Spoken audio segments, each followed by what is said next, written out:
Muito bem, Tia Dinter, chegando com os destaques do Colorado desta quarta-feira de feriado. E para trazer impressões da entrevista que fiz mais cedo no Fala Colorado, programa que estreou hoje na nossa grade de programação, com o Alessandro Barcelos, atual presidente candidato à reeleição para a presidência do Inter. Bom, a entrevista está na íntegra para quem quiser acompanhar e lá terão as falas do Alessandro que esclarecem as suas plataformas de governo e também as suas justificativas das possibilidades alcançadas e daquilo que não foi resolvido na sua gestão atual. É claro que tem as impressões do jornalista, coisas que não foram ditas pelo Alessandro, mas que dentro deste interdito me parecem de alguma maneira possível.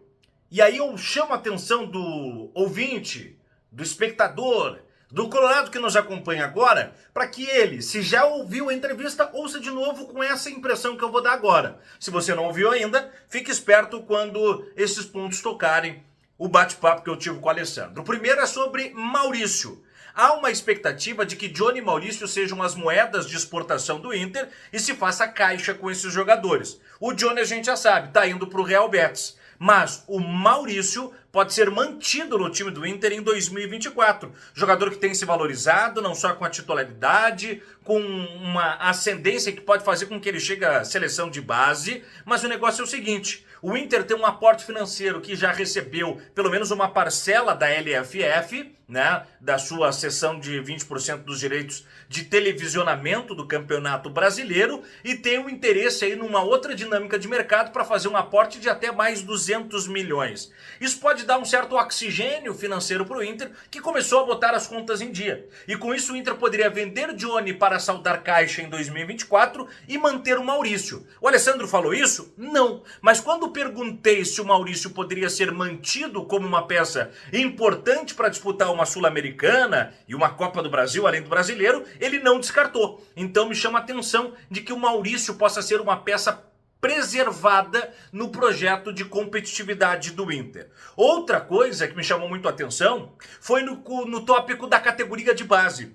Os candidatos e mesmo os presidentes dos clubes em exercício não costumam falar sobre nomes de jogadores valorizados nas categorias de base. Sempre falam no contingente, falam no grupo como um todo. Mas Ricardo Matias, atacante, e o Gabriel Carvalho, meia/atacante, foram citados nominalmente pelo presidente Alessandro Barcelos como valores a serem desenvolvidos pelo Inter já num curto prazo.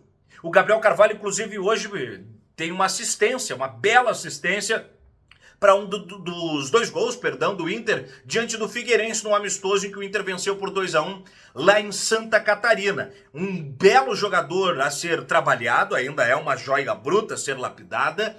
Ele é 2007 e pode se tornar, se for efetivado ao time profissional, o jogador mais jovem a vestir a camiseta do Inter. Este era o recorde do Alexandre Pato, batido há pouco pelo João Dalla Corte, que entrou com 17 anos, 4 meses e alguns dias.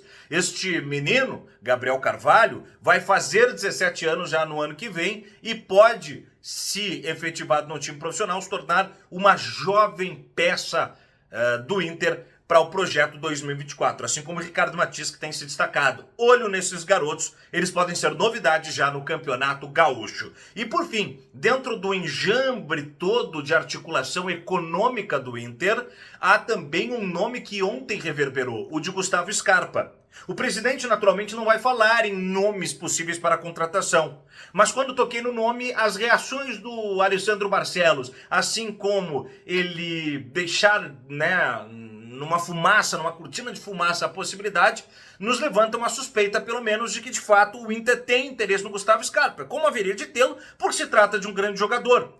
Porém, quando se trata de um grande jogador, mas é um jogador caro, a gente sabe que aí não adianta sonhar. Só que com esses aportes que o Inter está para receber, somando a necessidade de montar um elenco mais competitivo, toquei nesse tópico com ele, o Inter se fragilizou muito no banco de reservas na sua história recorrente do ano de 2023, e não dá para também deixar de lado o fato de que vai perder os jogadores para cedência de seleção, para uma agenda de Copa América que não terá data FIFA. O Inter pode perder aí o goleiro Rocher, o Arangues, o Ener Valencia, precisa de elenco. O Scarpa cairia como uma luva, para dividir as responsabilidades com o Alan Patrick na meia. E por fim, dentro do apoio político que se amadureceu no pleito de primeiro turno, na votação do Conselho, nomes também se posicionaram publicamente, como o do Roberto Sigman e o do José Amarante. O Sigman, que era de oposição ao Alessandro, manifestou voto a ele. O José Amarante lançaria-se como uma terceira via e abdicou disso para apoiar o Alessandro Barcelos.